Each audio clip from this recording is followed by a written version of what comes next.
உன் எதிர்பார்ப்புகள் ஏமாற்றம் தரும் காலகட்டத்தில் வாழ்வை அதன் போக்கில் வாழ நீ முயற்சி செய். வாழ்க்கை உன்னிடம் ஏதோ ஒன்றை சொல்ல வருவதை புரிந்து கொள். சில நேரங்களில் நீ முட்டி மோதி திணறுவதை விட அமைதியாக கடப்பது சரியானதாகும்.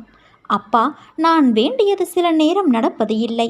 இனி நீயே எனக்கு எது நல்லதோ அதை நடத்து என்று என்னிடம் ஒப்படைத்து விட்டாய். அனைத்தையும் உன் தந்தையான நான் பார்த்து கொள்கிறேன் குழந்தையே. உனக்கு எது நல்லதோ அது உனக்கு நிச்சயமாக நான் தருகிறேன். உன் பயணத்திற்கு நீ தயாராக இரு. உன் பயணம் இந்த முறை வெற்றி பயணமாக நிச்சயம் அமையும். நல்லதே நடக்கும். நேர்மறை எண்ணத்தை எப்போதும் கொண்டிரு. நான் இருக்க வீணான பயம் எதற்கு உனக்கு? சீக்கிரமே உனக்கு நல்ல வழி பிறக்கும். என்னை முழுவதுமாக நம்பு. அப்போது உனக்கு நான் இளைப்பாறுதல் செய்வேன். என்னிடம் முழு மனதோடு கேள். என்னிடம் உள்ள அனைத்தையும் நான்